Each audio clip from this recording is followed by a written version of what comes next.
And the winner by unanimous decision. What? Yo, look, when I watched this fight and it was going to go to decision, a friend and I were talking and I was thinking to myself, you know, Gordon clearly won this fight, but for some reason, I just couldn't envision them actually raising Gordon's hand, even though he clearly won. But to actually hear it go that way was something entirely different. I'm not one of those people that says fights are a robbery very often. I don't think they happen as often as people will say. You know, especially when you go back and watch fights, you'll pick up details and things. Without that emotion, without the adrenaline, you know, you can see it more clearly and see that, you know, some of these fights aren't actually robberies.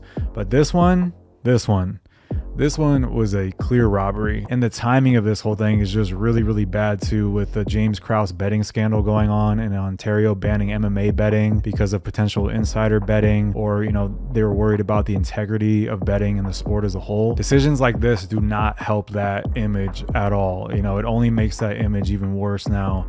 And it really makes you wonder what was going on. Like, it just feels like it just didn't make sense at all. You know, even when looking at the stats round by round, you can see that the significant strikes were close.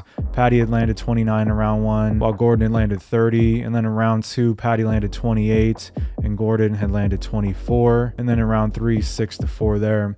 But when you look deeper into the statistics here, you know, overall Gordon landed 100 strikes overall compared to Paddy's 97, and Gordon landed 3 of 6 takedowns. And the thing that really stands out here is he has 6 minutes 28 seconds of control time versus Paddy's 35 seconds. So you could make the argument that the significant strikes, you know, were obviously close, and officially Paddy outlanded him in terms of significant strikes. But when you look at the grappling, it's not even close. 3 takedowns, Paddy didn't land any. 6.5 minutes of control time, and Gordon was tagging Paddy a lot on the feet. He was effective with his strikes. He was nailing him in the chin. He was backing him up. And looking at the media scores, essentially everybody judged the fight for Gordon except for somebody named Dan Urban. Dan, I'm looking at you, bro. I don't know what happened there. But nearly half of the media scored the fight 30-27 in favor of Gordon.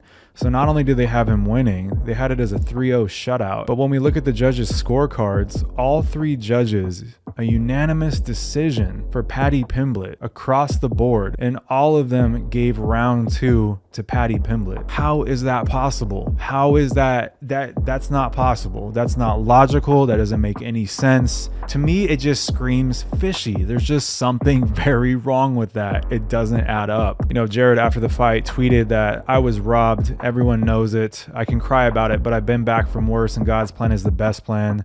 So I know there's something big to come from it. You know, you can't help but feel bad for the guy. He had a great strategy. He controlled the fight. He was landing at will on Paddy's chin. You know, Paddy had his chin way up in the air, and Gordon was connecting over and over again. And, you know, again, I just don't see how Gordon didn't get the decision here. But since the fight's over and the decision's made, it begs the question that if there was some type of swaying here, why is that exactly? What is the push here? I mean, obviously Paddy's got personality, right? He brings in fans, he brings in money that way. But I think in this fight, you're starting to see the level that Paddy is actually on. And it makes me think, how much longer can this actually go on before he gets blown out of the water by someone that is clearly way better than him? And by way better, I mean a lot of the ranked lightweights. No disrespect to Jared Gordon, but, you know, according to the Tapology rankings, he's ranked somewhere in the mid-20s or upper 20s. I think it was 27th he's ranked in the world at lightweight. And I believe after this fight, Paddy will probably be ranked now at lightweight, which, you know, in the top 15, looking at those rankings, who can Paddy potentially compete with in the top 15? The only person I could see him remotely challenging is maybe Tony Ferguson at this stage in his career, but every one of these other names would severely destroy Paddy. Everybody all the way down, even from Conor all the way down. I think all these guys would blow him out of the water. And once you start getting into the top 10, it starts getting really dangerous for him. And it starts getting very grappling heavy, you know, with Saryukin, Gamrot, even RDA's takedown game lately, and his submission game. And it's just, there's no winnable fights there for him. So the idea of continuing to push Paddy here, for how long can you keep doing this and making favorable matchups for him, or matchups at least that he's supposed to win? Gordon wasn't even a favorable matchup per se. It was just a matchup that he was supposed to win in the UFC's eyes. But stylistically, Gordon clearly showed that he could win that fight. It wasn't going to be a cakewalk at all for Paddy, even if Paddy had won that fight, which in my opinion he didn't, as I've already stated a few times. So if the fights only get harder from here and the level only drastically increases, you know, what's the point in this? Paddy's going to get exposed really bad here soon, And then, you know, what happens to him from there? He's going to drop off. He's going to float around, you know, maybe the high rankings of lightweight or fall back out of being unranked again. Just depends who they match him up with. But there's just a row of killers at lightweight, and these are all fights that he's going to absolutely struggle with, if not get finished in most of them. Another thing to note, after Ilia's performance earlier on in the night against Bryce Mitchell, he was looking like a straight world beater. He was looking like champion material, and Paddy's got beef with him. You know, when I saw that fight, I was like, Paddy's going to get blasted into the sun by this guy if they ever face off. He should stop the trash talk immediately.